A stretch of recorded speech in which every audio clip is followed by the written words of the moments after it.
So I was trying to narrate this battle entirely too many times, and this is it. This is the one that I'm keeping, so it better be good. So this is against Dragonking00 from the Smogan Wi-Fi Battle Finder, and I said it all again. I can't just say Smogan; it's impossible.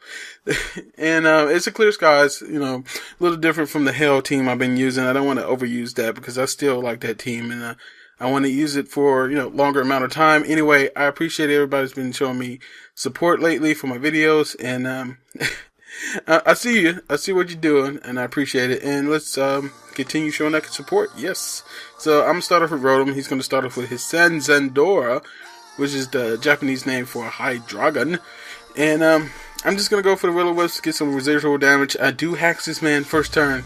I just skillfully dodged his Draco Meteor and decided I'm going to go into Ferrothorn. This thing resisted, 1, and it's special defensive, 2. 2 reasons to go into Ferrothorn. None of those are rewarded by taking the hit. I just hit crit. Crit happens, And I'm just going to go for Elite Seed to try to get some health back. I should have went for the Protect here, but I'm superstitious now. That Protect is so obvious that people would sub or rock polish or sword stance and just be in trouble. So I decided not to do that. I decided to go from 1 spike. I wanted a spike on his side of the field, even though it shows an animation of 4 spikes going on his side. It's just 1, and then I go into my Landorus because this not only does it gives him the intimidate. I'm gonna let her talk soon. Sorry. I'm also defensive, so I can take whatever he wants. He goes for the Rock Slide, knowing that Landorus more likely is going to come in. It does more damage to him than close combat, and I'm just gonna go for the Stealth Rock, knowing that he's gonna switch because most Terrakion or Scarf, and if he wasn't, he really couldn't do anything to me unless he's one of that rare Hidden Power Ice. So he goes into his Rotom Wash on my Stealth Rocks.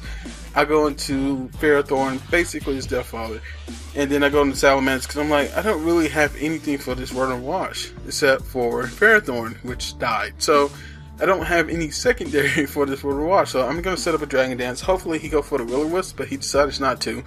And then he just Volt Switch and goes into Landorus. I'm going to go for the Fire Blast because I figured that would do more damage than the Outrage and actually get the burn. So I'm like, ha! That's for critting my Ferrothorn earlier.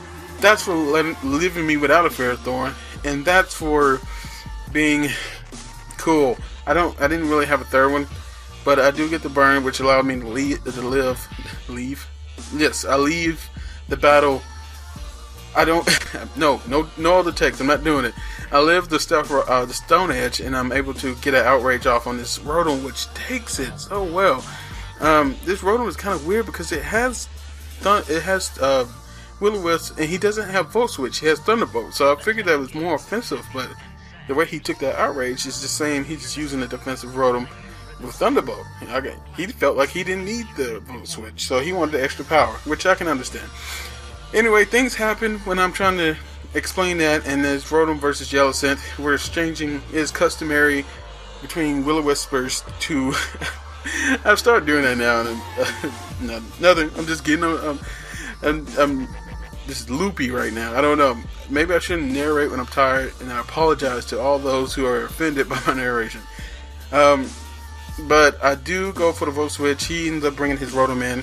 More than likely Death Father, because that's the only thing I could hit Jellicent with. I can hit Hydro Pump. And I'm just going to go to my Gengar. Now he's going to go into his Hydreigon. And I know I'm faster. More likely this is specs, just based off the damage from Ferrothorn. I didn't talk about that because, like I said, I'm tired. And I've narrated it 6 times, and I'm forgetting what to cover and what not to cover.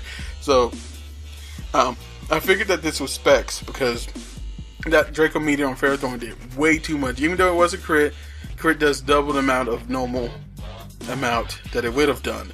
So yeah, that did way too much. So I figured that it's specs. I do sub for a couple times, figuring that he might switch to something else, but he doesn't. He decides to stay in. Now that he is disabled, I guess he's now verified that I am sub-disabled Gengar. He's going to switch out to his Metagross, which was a threat because I didn't know what this was. And if it was a Agilagross, I had to be careful because of that. Agilagross can really cause havoc to your team if you're not prepared for it. Luckily, I was behind the sub. I am able to get a shadow ball off, do a good amount of damage. He goes for agility. He probably really didn't have anything else to do, because if he was agility gross, he could have. He couldn't really do anything to my Gengar, so it didn't hurt going for agility. It just didn't help at the same time, if that makes any sense. I am going to be able to take that out with another Shadow Ball. Unfortunately, I'm not going to be able to be behind the sub, which probably his plan was get me from behind the sub so he can come in with Terrakion. Unfortunately, I do go to Landorus, and I say this because Landorus had one job and one job only, and that was to stop Terrakion from running train through my team, and he failed at the job of taking the crit Rock Slide. So that is most unfortunate, and that is so game-changing right there. So Terrakion is left unchecked, other than Mach Punch from Infernape. And I finally take out the Hydreigon, and he's left with two Pokemon. He's got Jellicent, he's got Terrakion. I have Infernape, and I have Rotom. So I'm really kind of at a disadvantage here.